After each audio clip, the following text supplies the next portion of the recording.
I want to talk to you today about life lessons that Jesus taught, and really it comes from my whole thought process this past week, because after the events of this past week that rocked Haiti, I'm finding that it's hard. I'm finding it hard to think about anything but outreach and compassion. I've been really just battling with this thing. My heart has really been broken over this Haiti ordeal, and it's possible because I've been to Haiti on a couple occasions. I did some ministry work down there, missions work.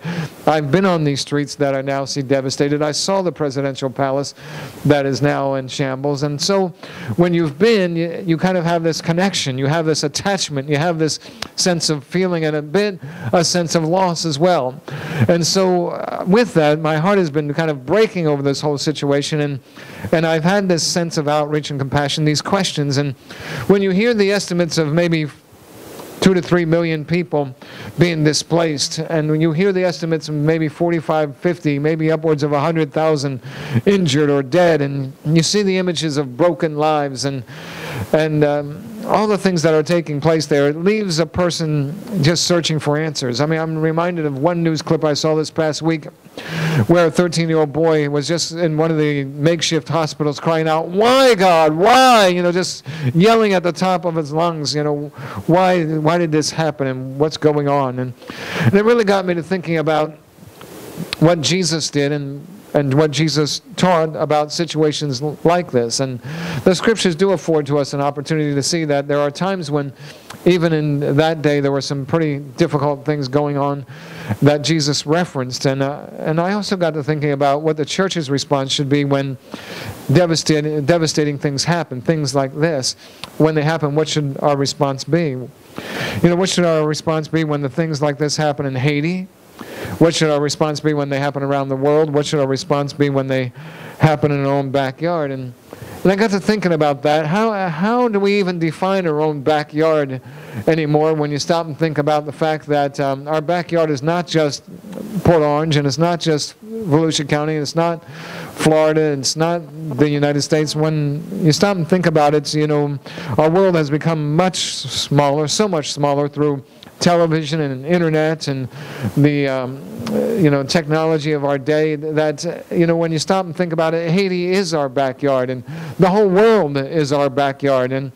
And so I began asking a lot of questions, and in my search for answers, I found myself looking up the story of the Good Samaritan, what we've read today, and drawing some parallels. And there are parallels that I want to share with you this morning, and I suppose you could call them life lessons that Jesus taught.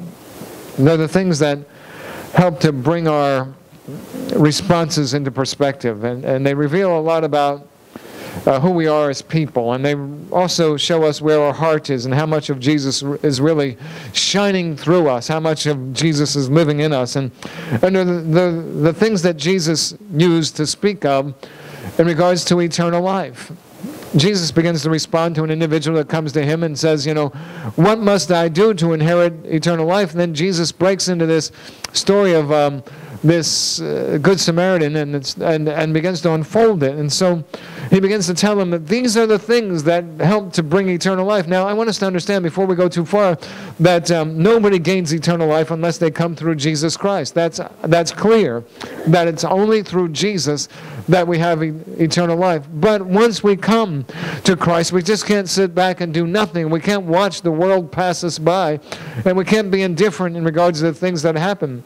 So the Bible teaches us consistently that there's only one way to the Father, and that is through Jesus Christ. Everybody gains eternal life once they come through Jesus. Jesus said, "I am the way, the truth, and the life, and nobody comes to the Father except by me." And so we understand that. The Bible teaches that. We understand that. But Jesus takes it one step further in his discussion with the teacher of the law.